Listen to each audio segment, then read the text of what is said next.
고소가 들어와서 아, 그 방송 이후에 방송 이후에 누가 경찰청 미제팀 경찰에서 고소를 했다고요? 아, 그알자 이번 주는 지난주 방송을 마지막으로 그알을 떠나는 김병길 PD를 모셨습니다. 반갑습니다. 반갑습니다. 네. 아니, 그알을 떠나요?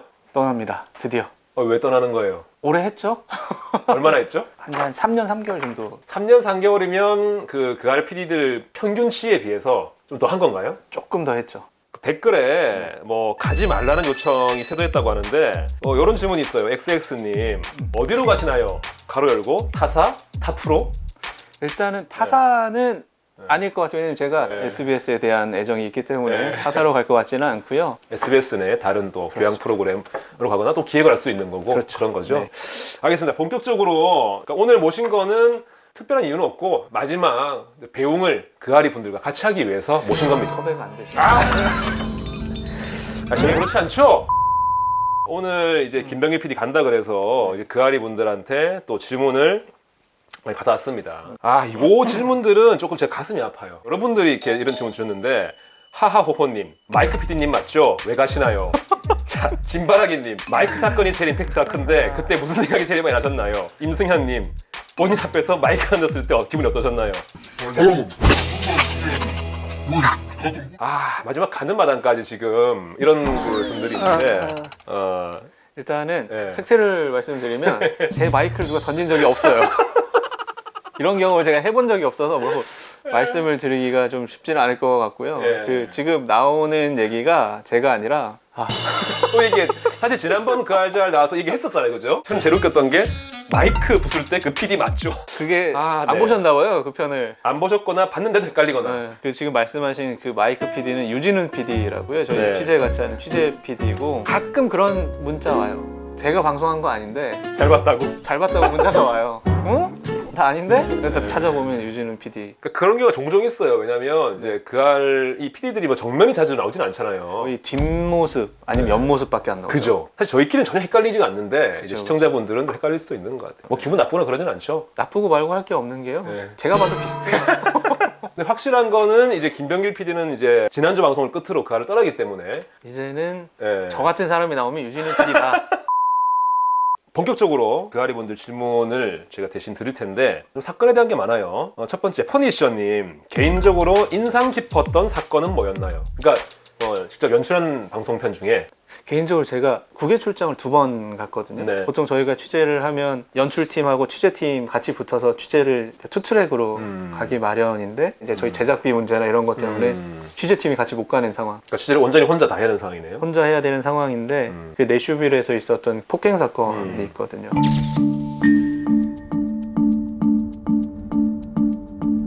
그 사건에서 가장 중요한 사람이 그 마지막 피해자였어요, 여자분. 네. 이분은 폭행 당사자인데 로키를 보호하기 위해서 법정 진술을 이제 나는 그런 적이 없다라고 이제 진술을 해주시려는 상황이었고, 그렇게 되면 사실 이 사람은 뭐 혐의 없음으로 나올 수도 있는 상황이고, 그러면 이제 다른 피해자분들도 신변의 위협을 느낄 수 있는 상황이었거든요.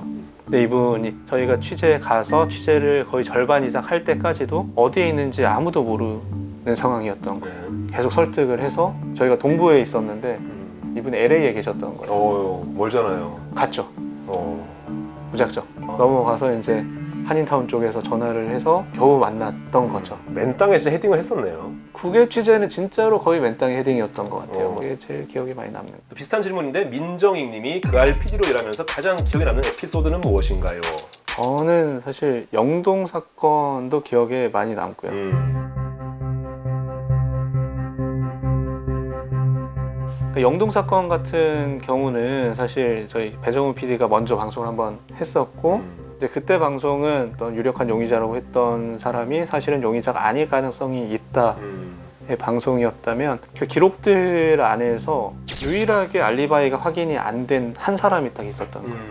근데 그 사람을 추적해가는 과정에서 되게 이상하다라는 생각이 많이 들었었고 사실 저희가 뭐 수사기관이 아니다 보니까 이 사람이 용의자다 아니다 판단할 수는 없죠. 저희는 뭐 어떤 합리적인 의심을 할 수 있는 상황이고, 합리적인 의심이 됐을 때 그 의심을 확인을 해주세요 수사기관에게 이제 요청을 하는 정도의 수준인 건데, 사실 그 뒤에 방심위에서 이제 고소가 들어와서 아, 그 방송 이후에 방송 이후에 누가 그게 이제 당시에 그 사건을 이제 핸들링을 하던 경찰서 미제팀 팀장과 직원들이 저를 고소를 한 거죠. 경찰에서 고소를 했다고요? 경찰에서. 왜요? 그러니까요. 이유가 있을까요? 그 혐의가 있을 거 아니에요? 그러니까 혐의는 표면적인 혐의는 자신들의 동의 없이 뭐 방송인 목소리가 나가서 경찰로서의 자신들의 이미지가 손상이 됐다. 뭐 거기까지는 뭐 이해할 수 있죠. 그랬는데 제가 조금 분노를 했던 부분은 그 증거 자료 같은 것들을 이제 다 제출을 해야 되잖아요. 그 중에 이제 녹음 파일이 하나 있었던 거죠. 그 녹음 파일을 듣는데 좀 많이 화가 났어요. 무슨 녹음 파일이에요? 당시에 이제 경찰이 그 저희가 용의자라고 특정을 했던 김목수를 찾아간 거예요. 아, 경찰이 방송 이후에? 네, 찾아가서 이제 나눈 대화를 녹음한 건데 그 내용이 너도 만약에 피해를 봤다면 고소를 해라. 직접적으로 도와줄 수 있는 방법은 없지만 고소를 하는 방법이 있다 라고 하면서 너가 되게 억울할 것 같다 라는 식의 얘기들을 계속 하는 거예요. 미제팀은 여전히 그 당시 최초에 지목됐던 용의자를 범인으로 생각하고 있는 거 아닌가요? 여전히 그 사람이 유력한 용의자다라고 그렇죠. 생각을 하고 있는 거예요. 그렇기 때문에 그 방송 내용에 대해서 좀 동의를 안 했을 테고. 그러니까 이게 그러니까 저희가 틀렸을 수도 있죠. 네. 틀렸을 수도 있는데, 그러니까 저희는 김목수가 수사선상에 빠져 있었고 그 알리바이 입증이나 병원에서 치료를 받았던 이런 내용들이 그 의심할 부분들이 있으니까 그 부분에 대해서 좀 확인을 해달라고 요청을 했는데 그러면 그러니까 우리가 확인을 했는데 이런 부분 때문에 혐의점은 없다 라고 이야기를 하는 거는 저는 뭐 이해를 할 수 있는데 너 억울한 거 우리도 알고 있다 라고 이야기를 하는 거 자체가 수사 의지가 없는 거네요, 그 사람에 대한. 수사 의지를 떠나서 그냥 저희에 대한 어떤 분노 아니면 반감 때문에 저희가 하는 얘기 자체를 아무것도 안 들었다는 느낌을 받은 거예요. 그러니까 취재 3년 3개월 통틀어서 가장 어이없는 상황이 그 상황이었어요. 안 그래도 사실 영동 그 살인 사건에 대해서 김목수에 대한 수사 진척이 있는지 궁금하다라는 댓글들 좀 있었어요.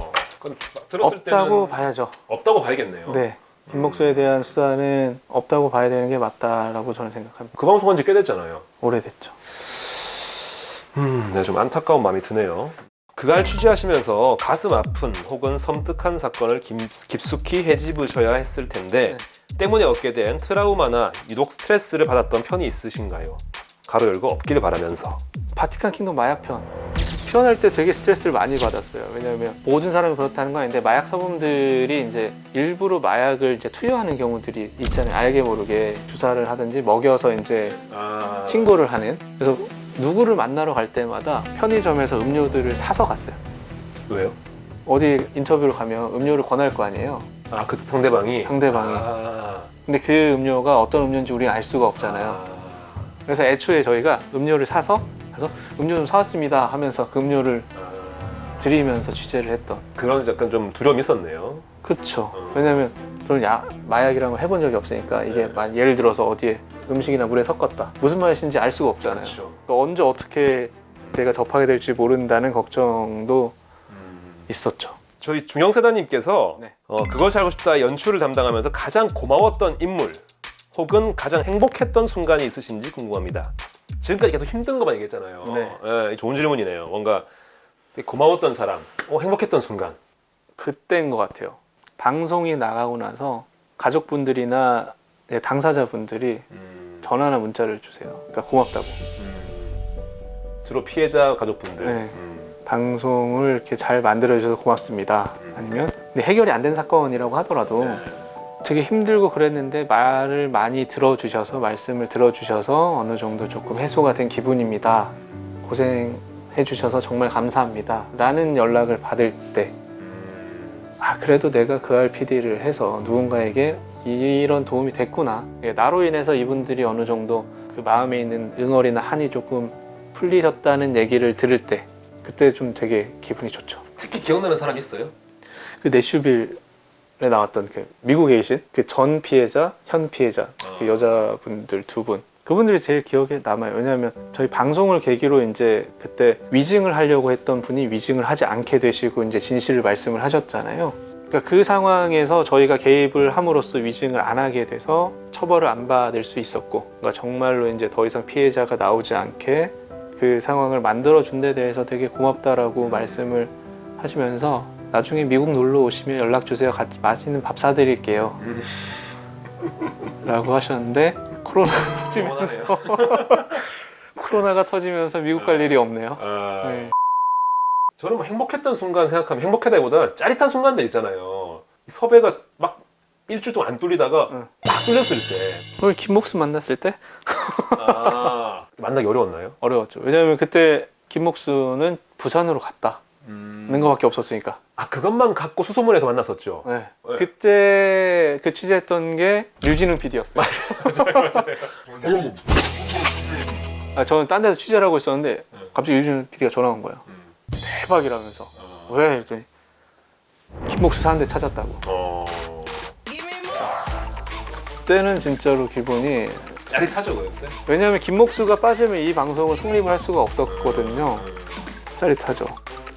그게 방송에서는 그냥 수소문 끝에 찾았다라고만 하는데 수소문이 그러니까 방송 시간이 정해져 있으니까 분할하면 세 커트로 그죠, 끝내잖아요. 수소문에서 찾았다는데 그게 한 3일이에요. 한 컷에 하루. 하루. 만났을 때 뭐 제보가 와서 만나거나 난이도가 낮은 경우에는 우리는 누구를 만났습니다 라고 나레이션을 쳐요. 양심상. 근데 우리가 진짜로 고생해서 만난 사람은 티를 내고 싶은 거예요.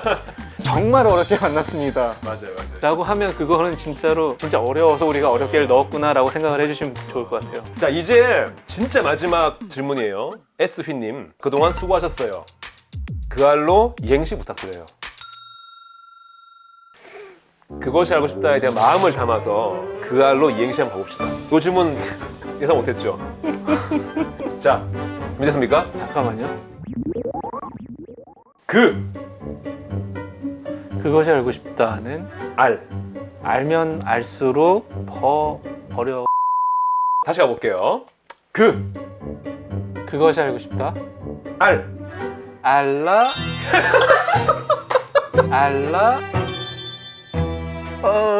근데 우리 그 알잘에 또 빠지지 않는 코너가 있어요. 뭔 줄 알아요? 모릅니다. 맛집 추천 코너.